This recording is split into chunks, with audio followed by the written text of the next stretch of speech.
there, it's Olivia Savannah here from Olivia's Catastrophe, and today I'm here to give you my September wrap-up. In the month of September I read 16 books, which is the most I've read in a single month all year, I believe. So it's a very good month, and I will have content warnings in the description box down below for all of the books. And without further ado, let's get right down to the books.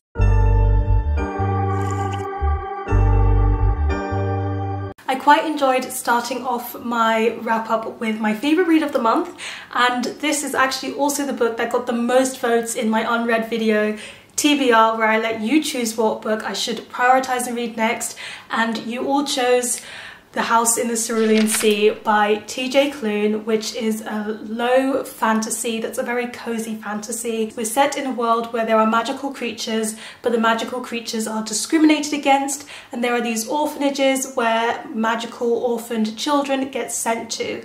And the orphanages are kind of set up for people to believe that these children will get adopted, will find good homes, but maybe there are more sinister reasons for children being left at this orphanage. And when one person who works in management and is used to routine and playing it safe gets sent to an orphanage to evaluate it, maybe he starts to learn the truth about the way that magical creatures are treated in the real world. This was a 5-star for me. I absolutely loved it, and it was a brilliant, brilliant book. It was the kind of book that as soon as I finished it, I just wanted to reread it again. And it's full of lots of the things that I tend to love in books. I love working with children, I love kids and spending time with them. So in this book, you go to an orphanage with lots of young children who are just cheeky and mischievous in the ways that children always are, and I really enjoyed seeing their dynamic. And it's full of found family because all of these children don't have families, so they've got to find a family within each other, which is again one of my favourite tropes ever. And as well as that, we get to see a really beautiful relationship blooming across this novel as someone comes to terms with some of the ideologies that they weren't aware of, and they just come into a new awareness, a new understanding, and you get to see that beautiful character development slowly but surely form over the course of the book. There's magic, there's children, there's found family, and it's just one of those books that is so soothing to read and so calming, and it just touched my heart, and I felt all the feels, and I can definitely see myself rereading this one in the future. So of course I loved it and can't wait to read more by TJ Klune.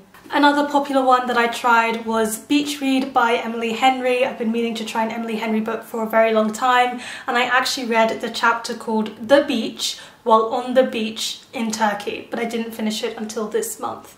So Beach Read is following these two authors, and they've kind of had a rivalry growing on as they've grown up and, you know, gone to university for creative writing at the same time, and then they meet again. And we're closely following January, who's dealing with a grief as she's lost her father, but also a grief because she didn't know many things about her father until he passed away. And yeah, these two authors end up being neighbours, and they challenge each other to write outside of their genres, and the challenge kind of prompts them spending more time with each other. And that's pretty much how this romance book goes. I thought it was fine. It was a nice romance, it was decent, it was the perfect thing to read on holiday because I didn't need to think too much, and I enjoyed it, but overall I just don't love it as much as most people seem to love this book and seem to love her writing. I just felt like it was very, very standard. I struggled a bit with the main characters' names. I tried to pretend that her name wasn't January, I tried to pretend that his name wasn't Augustus, being so close to August, but I think the main thing that I got from this was that it was just, you know, nice. We've got nice characters who are nice to each other. I think when people say this is enemies to lovers, it's not very true. They have a bit of a rivalry going on, but that rivalry very quickly gets discarded, and it's very quickly shown to just have been all in someone's head. So I feel like the rivalry aspect to this was not really a key thing. It just felt more like second chance romance more than enemies to lovers, in my opinion. And while I did like January, I do think the thing that was the most moving about this whole book was her experience with grief and her kind of working through that and working past that, and I think that was the part that moved me the most. But truthfully, I got a bit tired of Gus. I didn't really feel much for him. I really felt like the writing was a bit cringy at times. I did love Twilight when I was younger, but leaning into all of this talk about his crooked smile and his crooked mouth, I just couldn't really get behind it in my romances anymore. So that felt a bit cringy to me, and it was nice. Their dates were cute, they had some sweet moments. If you're looking for the spice level on this book, it's very, very, very, very, very low spice. Yes, the scenes are included, but it's very tame. It's a very good gateway into getting into books that have steamy scenes in them, and truthfully they didn't really make me feel anything. So it was a good, nice book, but it's not one that I'm going to remember in the long run. I also read How to Stop Time by Haig, and this one is about a man who ages very slowly, and when I say very, very slowly, I mean over the course of hundreds of years. So it's just following his life, and he becomes part of this society where there are other people like him who age over the span of hundreds of years, and the only condition to being in this society is don't fall in love. And it's about what happens when he might be breaking that rule because he started to fall for someone. And I liked it. I think this one took me a bit of time to get into. There's something about Haig's writing style that feels very frantic and very nervous making, and it's one of those cases where it's not my favourite kind of writing style, but it matches the story because our main character does have a sense of anxiety, so you're really getting within that character by being within that writing style. And once I got used to it, I think I could appreciate this book a bit more for what it was. It was just a very nice story about this man who starts to realise what time really means and what you should be doing with the passage of time. And yes, it's got some life lessons and morals in it about time and the passing of time and the endurance of love and what we should be focusing on in life. It's got those messages in it, but it's not too on the nose for me. It's underhanded enough for me to appreciate them and appreciate those one-liners and find them really beautiful. And so I had a good time with it. I don't have too many critiques. It was just a good time. It was a nice way to experience time travel and immortality, but taking it a little bit differently. You get to meet some like authors from the past, and it was just all very, very nice. I enjoyed this book, and I'm looking forward to reading more Haig. I finished The Standin by Lily Chu, and I had a very, very, very good time with this book.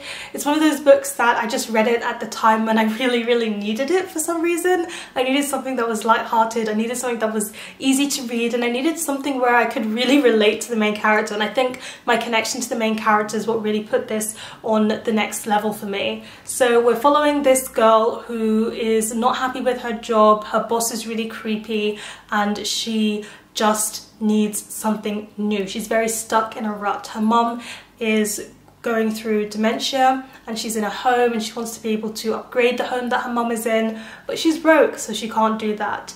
When one day she gets mistaken for a celebrity, and then that celebrity reaches out and needs her to pretend to be the celebrity so that she can have some time off.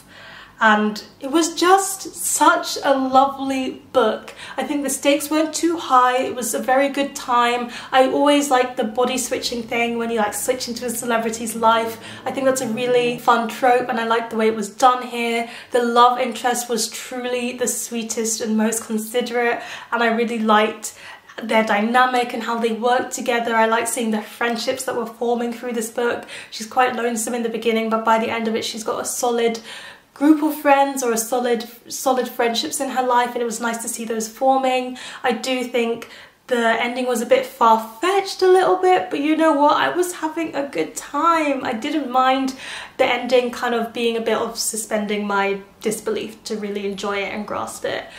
And I really, really liked our main character and the way that she's young and she's trying to move up in her career, and she's got her own ideas, but something is holding her back, and that something is herself. And seeing her face that and seeing her growing confidence was so beautiful to me and helped me with my own confidence building.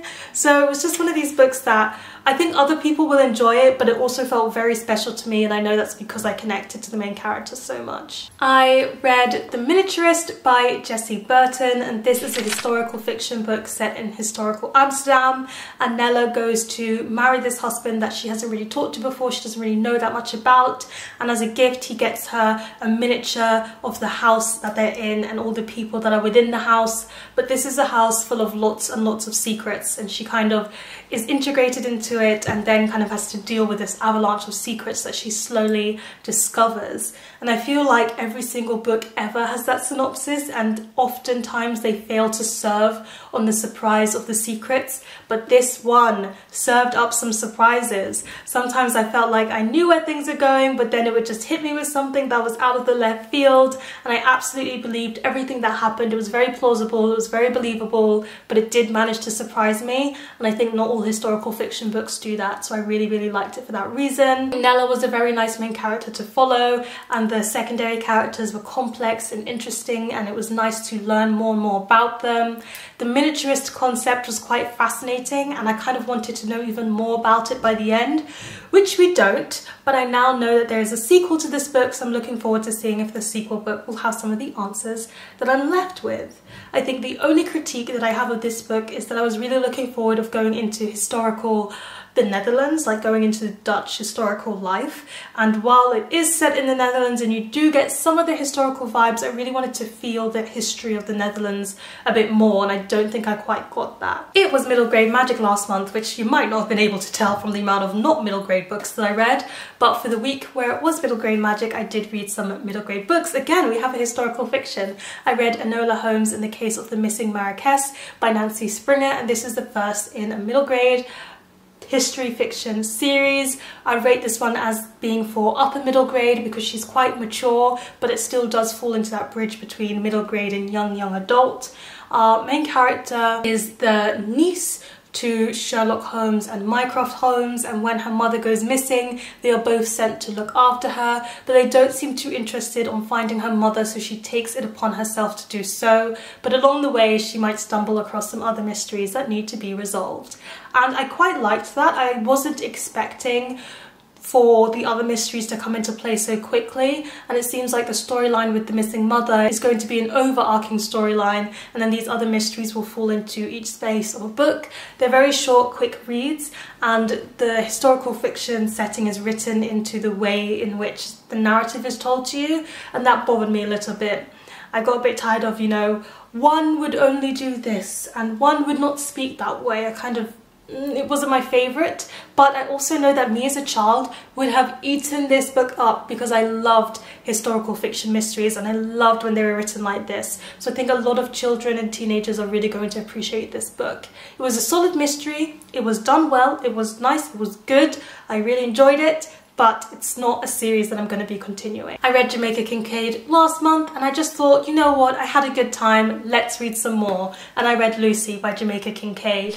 And this book follows Lucy. She is from the Caribbean and she moves to North America to be an au pair to some children. I've been an au pair before, which is why I wanted to read this one in particular this month. And it's about her coming out of her culture into a new culture and seeing the ways in which people work. And Jamaica Kincaid's writing style is beautiful, it's great. I love the way in which she can just draw out a sentence and you'll just be shocked with it, and it will put so much into perspective, not only in terms of the narrative that we're following, but also in terms of the way in which some people view black people or Caribbean people, and it was just so well done with saying something about times in the present day while also being very good at keeping it to the narrative of the book that I was stunned and impressed and really enjoyed reading this one. What's more is that Jamaica Kincaid has me liking things in books that I don't usually like. I think Lucy, our main character, is quite an unlikable main character, and we're really just following her life in this one. There's not too much plot, and usually I think I need a bit more plot to show the character development. I don't think her character moves so much. I think everyone around her moves and develops, and the fact that there was her being so stubborn and unchanging and her being so unlikable, and I was here for it, I think that shows how good Jamaica Kincaid's writing is. I think if you're someone who likes Americana by Chimamanda Ngozi Adichie, you would be able to really appreciate this book because it's got the same kind of, not a perfect main character, but still a main character who knows her culture and knows her commentary and is not afraid to say it and show it when the time comes for it to be done. I finally got to a memoir I've been meaning to read for ages, and that's Molly's Game by Molly Bloom. You may know of Molly's Game, the film, this is a film tie-in. It's got Idris Elba in it. And that was one of those films, I'm not very good at watching films, I tend to go on my phone at least at one point because I get very bored. I just can't sit still in them. But with Molly's Game, it had me hooked from the first 5 minutes. I wasn't even watching the film, I was just in the room while my sister was watching it. And then by 5 minutes in, my phone was on the table, I was sat down and I watched that film from beginning to end with full attention. It was fascinating. So I really wanted to read the book that was behind the film, and it was very good. It did not disappoint. This is about the girl who, look, it says on the cover, conveniently, the true story of the 26-year-old woman behind the most exclusive, high-stakes underground poker game in the world.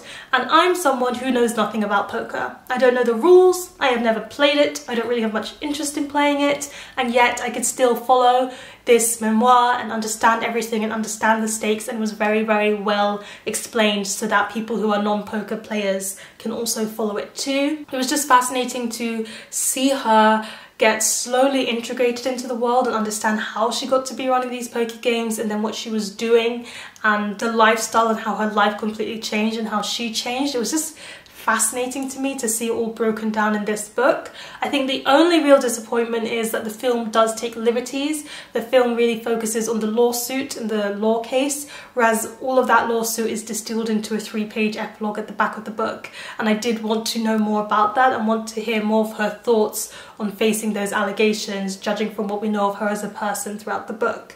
So I would have wished that that could have been expanded upon, but I can't fault the book for what it is not. So if you're looking for a memoir about a girl who gets into an entirely unique and different lifestyle, this is the one. This was actually my last read of the month, and that is The Office of Historical Corrections by Danielle Evans. This is a short story collection, and I would say that these are stories that really focus on race, and these are stories that focus on friendships, but also stories that focus on women, their desires, and what they want and don't want. It's very hard to summarize short story collections sometimes, and truly, I have not felt so mixed about a short story collection that's all by one author for a while. I tend to not read anthologies of short stories where it's all by different authors, because they always end up having a mixed bag of these were very good and then some mediocre ones, and I actually think that applies to this short story collection too. I really did not like the first short story, which is why it took me ages to continue, but then I loved the next short story, and it kept going like that, where, well, not exactly like that. I think other than the first one, I liked all of the short stories, but there were definitely some that were better than others. I really liked the ones that focused on race the most, and I really liked the ones that focused on female connections, relationships and friendships the most. And I do, just for anybody who's read the book, want to tell you which ones my favourites were, because they were very, very good, and give you a bit of a synopsis for my favourite ones so you can know what ones to look forward to when you get this collection. So Richard of York gave battle in vain is a very good one about these two women, and one of them's going to get married, but maybe the groom has gone missing. Then also really liked Boys Go to Jupiter. This was a really insightful book about racism, and it was told from a perspective I wouldn't have expected, and it was just very poignant with its message. I liked the very, very short story, the shortest one here, which is called Why Won't Women Just Say What They Want? I think that was a very, very poetically written short story, and it was quite fascinating to see it unfold. It was a very interesting concept. At first I was very unsure, but then by the end of it I think that was the one that was the most creative and the one that had me thinking the most about the characters' motivations within it. And then lastly, I really, really, really liked Anything Could Disappear, and not only because it was a short story that had a child in it, but also because of some of the imagery in that was really well done and just beautiful to read. Very good stuff. I do think the one, The Office of Historical Corrections, which is the longest short story in this, it's actually a novella, was the one that felt a bit flat to me and I wasn't as invested. But yeah, quite a mixed bag, but I'm still very glad that I read this short story collection, and I know so many people who have loved it that I do think it's still one I would recommend regardless of my own thoughts. Okay, we're getting back to my middle grade magic reads, which I also vlogged, so I'll leave a link to that down below. But we have Thejumbies by Tracey Baptiste, and this is a book that's set in the Caribbean on an island, and these children get entangled with a battle with a Jumbie, and Jumbies are these shape-shifting creatures from Caribbean folklore and mythology. And it was a very, very cute well, it's not very cute actually, it's spooky and creepy. It's a spooky and creepy middle grade book. I do think the writing style was quite straightforward, but that might work for some children who need a larger font, who might need help reading, and they want to kind of get into reading more independently. I think this could be a good one for them. It's not got pictures, by the way. I also thought it did the creepy element well. I think in the middle or towards the end there, it lost me a bit. I was like, what is the meaning and message that you want me to get from this? And it was a bit repetitive, but then at the end it got very, very suspenseful. The short chapters went down a treat for those key moments, and I think the message did come across clearly by the end of it. And I think it's one that I just will always truly appreciate, because I still don't have enough or see enough middle grade books that are based on mythologies to do with the Caribbean and the West Indies. I do think we're seeing more of that in young adult. I would love to see more of it in middle grade as well. This was a beautiful middle grade that I think I read in about a day, and that is The Last Bear by Hannah Gold.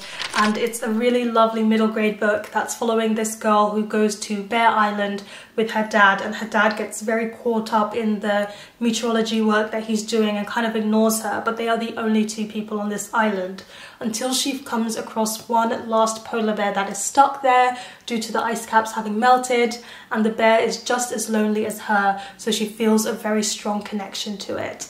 And it was just a lovely, beautiful story. This one has illustrations that really came across very well while I was reading. I truly appreciated them. I think April as a main character was absolutely lovely. I enjoyed seeing how determined she was, but how much kindness she had, not only for the people around her and the animals in the world, but the environment and the planet as a whole.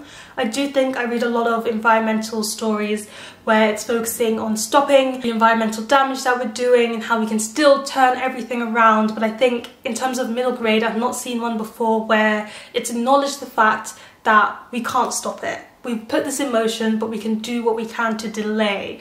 And I think it's a bit of a hard concept to get into with reading with children, the fact that it's unchangeable, but we can do what we can to delay. And yet I think this one tackled it really, really well. Would really recommend this. Such a lovely read. Another very good middle grade read is A Flash of Fireflies by Aisha Bushby, and this one is following a young girl who moves from Kuwait to England, and she moves in with her great aunt, I believe. Her parents are following later once they tie up things at the house, and she has had OCD before and she still does, and she's coming back. It's coming back to her with all of this change that is going on, but it's quite a magical realism based book, so OCD is not said outright. Rather, it's talking about the fact that her OCD is manifested in these fireflies who give her tasks to do, and regardless of how tiresome or exhausted these tasks are and how much she doesn't want to do them, she needs to do them, otherwise the fireflies will come for her.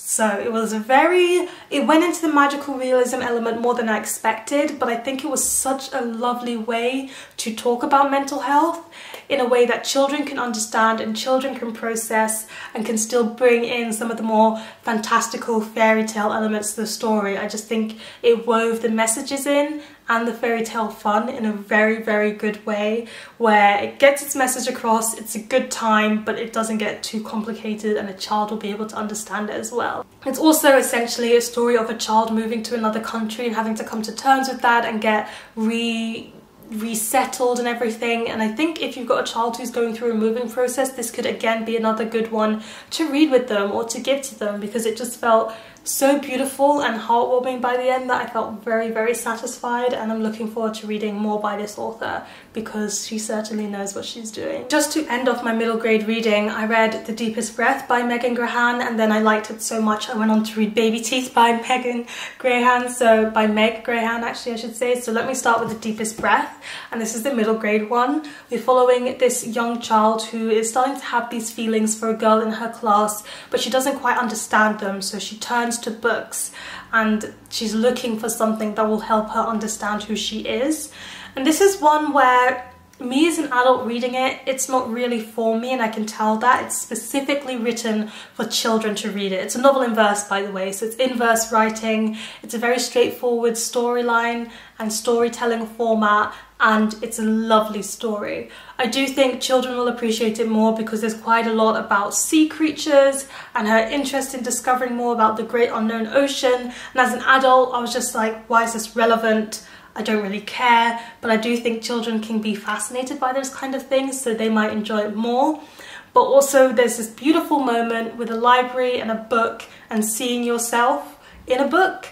And I think it's got that double, quite a meta moment where a child could read this and see themselves in this book by seeing another child seeing themselves in a book, if that makes sense, within the storyline. So I think that just really worked well, and it's never not gonna get me in the heart when I feel like I can see myself in a book, but also when I can see how other people feel so seen by a book. It will never not get to me emotionally, and therefore the ending of this one very much got to me emotionally and hit me hard.